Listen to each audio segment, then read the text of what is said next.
Hey, salut tout le monde, c'est Shopkaman, on se retrouve pour encore une nouvelle vidéo de collection de Blu-ray. Donc voilà la partie 2 de la dernière vidéo, donc ça va être ma deuxième commande Blue Cats pour le coup. Et j'ai vraiment pris que des digibooks, enfin que des éditions un peu spéciales, hein, vraiment. Et ça valait vraiment le coup, j'ai eu moins 10% sur la commande, j'ai eu pas mal de trucs offerts avec les promos 2 achetés, 1 offert. Donc c'était surtout sur les digibooks, c'était 15 euros le digibook, hein, il y a, vraiment, c'est vraiment 15 euros n'importe lequel que vous prenez, il n'y a pas de celui-là il cote plus que celui-là. C'était tous à 15 euros, au final ça, j'en ai eu 5 offerts dans la commande, et c'était, je vais vous montrer tout ça du coup. Donc on va commencer tout de suite, alors je les ai triés un peu, donc bon, alors j'ai pas pris toute la collection, parce que ça serait revenu à trop cher en une commande. Mais voilà, je pense me la faire. Au début, je voulais pas. Au début, je prenais que les titres.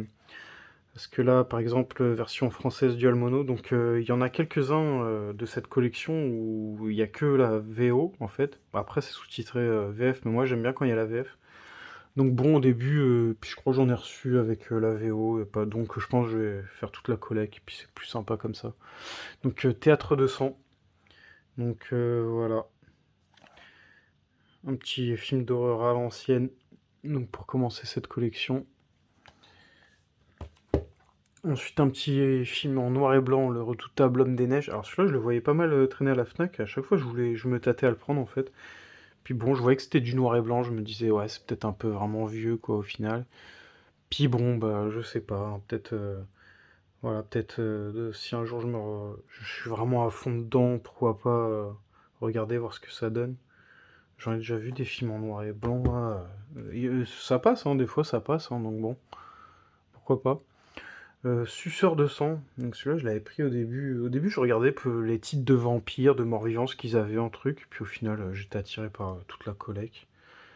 Donc bon, et c'est vrai qu'une collecte, pour qu'elle prenne vraiment de la valeur, si on parle là de valeur, c'est bien quand tout est complet en fait. Après si on s'en fout, c'est juste pour regarder les films. Comme moi au début je pensais, je me suis dit bon je vais en prendre que quelques-uns qui m'attirent.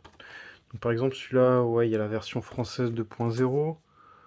Celui-là, il y a la version anglaise. Donc voilà, sous-titre français. Par exemple, celui-là, là, il n'y a pas la VF. Donc voilà.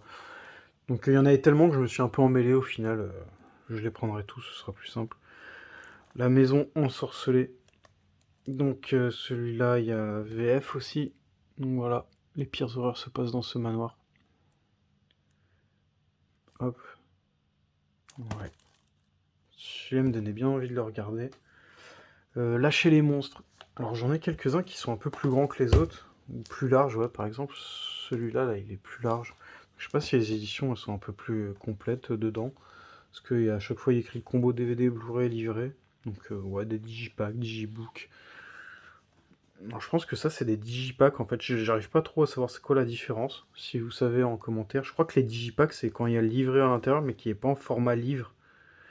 Et les digibooks, je pense que c'est ce qu'on a l'habitude de voir là, en livre, je pense. Alors la Clémence, c'est la version originale stéréo, voilà, sous-titré français. Donc celui-là, il est sous-titré. Le cercueil vivant, donc toujours dans la même collecte. Celui-là, il y a bien la VF dessus. Voilà. Voilà, celui-là, c'était pas un titre vraiment qui m'intéressait. Celui-là, il m'intéressait bien, par contre. House of the... C'est quoi, ça? Lion Shadow? Ouais, je sais pas, j'arrive pas à je lis... Alors, soit je vois mal, soit... Lion... Non, je sais pas. Majuscule comme ça, c'est pas évident à décrypter. À moins que je suis con. Bref. Bienvenue dans le manoir de la peur. Donc bon, voilà, un petit film d'horreur dans un manoir et tout. Ça fait penser un peu au film de Dracula. En plus avec Christopher Lee, quoi. Qui a joué Dracula dans plusieurs films, je crois. Je sais pas si c'est dans un ou pas, mais bon. Christopher Lee, c'est vraiment un bon acteur pour ça. Le rôle, il y va parfaitement, je trouve. Ensuite, là, on va passer sur le vrai format des digibooks. Du coup, c'est ce que je disais ouais, dans ma dernière vidéo. Donc, j'avais acheté La Gorgogne en Amaré parce que c'était un titre qui m'intéressait, en fait, La Gorgogne. En plus, il y a Christopher Lee encore dedans. Et bah quand j'ai craqué, que je me suis dit tiens je vais prendre tout en digibook, et bah je suis retombé. En fait je l'ai repris en double, je savais pas. Je savais pas qu'ils avaient fait un digibook et un truc, voilà. Donc par un scénario de John Gilling, La femme reptile, L'invasion des morts vivants. Mhm. De son plus beau film avec La nuit du loup-garou, Le cauchemar de Dracula, nanana. Ouais, voilà, hein. C'est pour ça que ça me donne envie d'acheter tous ces trucs et de faire la collection en fait, parce que c'est que des trucs que j'aime en fait. Donc la Gorgogne, je sais plus si elle a VF, ouais, version française, c'est cool ça. Ensuite, Maniac. Donc ouais, Maniac, noir et blanc. Donc bon, bah, un petit film d'horreur hein, toujours. Je sais pas si c'est bien, je connais pas. Les Maléfices de la momie. Celui-là, c'était un truc que je voulais aussi. Donc voilà, c'est pour ça que j'ai commencé à prendre la collecte, comme je me répète, hein, mais bon, il y a pas mal de titres que j'aimais beaucoup et je me suis dit, bon, bah au final, autant faire la collecte et puis on va y aller petit à petit, quoi. Donc là, le plus chiant, ça va être de faire une liste, de pas acheter de doublons, quoi. De faire attention. Asylum, hop, celui-là, en version originale sous-titrée. Et ce qui est bien avec Blue Cat, c'est que c'est écrit, hein. Par contre, il y a vraiment un descriptif et quand on achète le film, c'est écrit. C'est juste moi qui ai pris des trucs en VO sous-titrés. Mais sinon, si vous voulez. Au début, j'étais parti pour prendre que ceux en VF. Puis au final, voilà. Voilà, Christopher Lee encore, dans La maison qui tue. Au final, je vais avoir peut-être toute sa filmo, mais il a fait énormément de films, donc je pense pas. Mais ouais, ah ouais. La maison qui tue. Ça doit être un bon petit film, ça. Sympa, les anciens films d'horreur, se replonger là-dedans, quoi. Maintenant, c'est les films d'horreur, c'est bon. C'est différent. Je trouve que ça a bien évolué, les films d'horreur, n'empêche.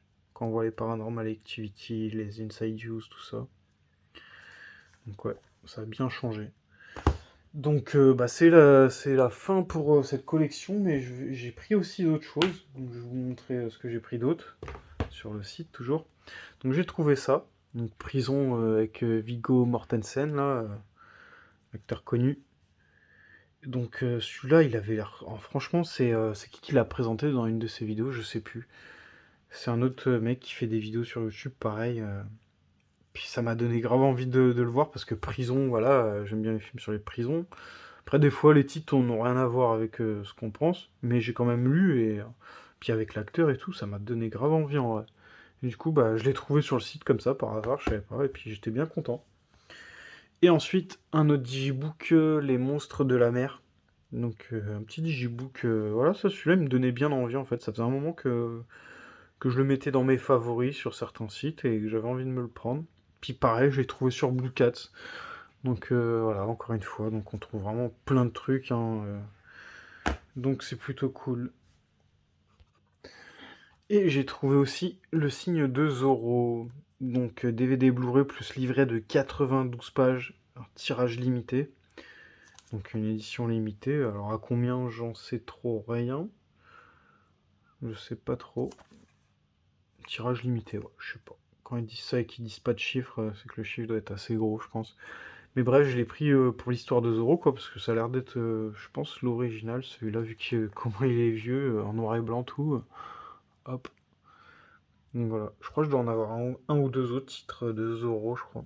Je crois même qu'il y a une grosse série qui existe. Enfin, c'est pas je crois, je suis sûr, il y a une série de Zoro. Réalisateur de Dr. Jekyll et Mr. Hyde et D'Arène Sanglante, excusez-moi. Ouais. Donc voilà pour le signe de Zoro. Et voilà, pour pas faire trop rapidement, alors je vais présenter deux autres trucs que j'ai reçus qui n'ont rien à voir avec Bookats, mais que je voulais mettre là-dedans, ça allait bien dans le thème, c'est des digibooks. Donc bon, le Reanimator 2, jusqu'à ce que la mort nous sépare. Donc, par contre, celui-là, pour le coup, c'est un tirage limité, hein, édition limitée à 1000 exemplaires, donc il n'y en a pas beaucoup. Et ce que je comprends pas, c'est qu'il coûte pas tant que ça, hein. En fait, il y a deux visuels hein, pour celui-là. Un peu comme les derniers digibooks là, que j'avais montré, la Vamps, Flicou Zombie. Et celui-là, il est pas dans la même collecte, mais c'est un peu le même délire, quoi. Il y a deux visuels. L'autre visuel, il coûte beaucoup plus cher, hein. Je l'ai trouvé dans les 50-60 euros, le deuxième visuel. Celui-là, il cote moins cher, il cote dans les 20 euros, 25 euros. Si vous avez de la chance, bah, on peut le trouver un peu moins cher. Moi, celui-là, je l'ai trouvé sur Rakuten à 17 euros, bah, en neuf, hein, sous blister. Et je crois même que j'ai eu moins cher parce que avec Rakuten, ce qui est bien, c'est qu'on cumule des points à chaque achat en fait. Et quand on valide nos commandes et tout, quand on les fait des évaluations, ils nous remboursent un peu l'argent. Donc bon, j'avais un petit bonus de 3, 4 euros. Donc au final, il m'était revenu un peu moins de 15, 14, 13, une connerie comme ça. Mais je crois qu'il fallait rajouter quand même les frais de port au final. Donc ça faisait en moins de 20 euros en tout cas. Ou en tout cas, moi je l'ai trouvé à 17 euros. C'était le prix affiché, 17 euros en neuf. Donc bon. J'étais bien content. Et celui-là, je pense que je vais le classer dans les films de zombies, hein, je pense. Je pense. On verra bien. Et le dentiste 1 et 2, que je voulais depuis un moment. Donc celui-là, j'étais un peu... Ouais, j'ai chopé au... Je sais pas si au prix fort. J'ai chopé à combien celui-là? Je crois une vingtaine d'euros, mais je sais plus je l'ai où. Je crois que je l'ai chopé sur Vinted, hein. En fait, si vous voulez, celui-là était sorti dans mon Cultura à 15 euros, en plus dans une offre 2 achetés un offert, donc ça revenait à 10 euros, je pense, au final. Et je l'ai laissé traîner, et je l'ai pas pris, et puis au final, je l'ai jamais retrouvé, et il s'est fait embarquer par quelqu'un d'autre. Et bah voilà, et puis bon, voilà. J'attendais de le trouver à un bon prix, mais pareil, je l'ai chopé à entre 15 et 20 euros, je crois. Donc voilà. Donc on va terminer cette vidéo là-dessus, et puis bah voilà, hein, n'hésitez pas à aller faire un petit tour sur la boutique de Blue Cat. Donc moi j'ai fait vraiment des belles découvertes là-dessus. Et j'ai trouvé pas mal de titres, hein, vraiment que je voulais. Et puis bah, j'ai dépensé plus d'argent que prévu. Donc bon, soyez raisonnables. Et puis voilà. Puis à la prochaine pour une prochaine vidéo. Allez, ciao, ciao.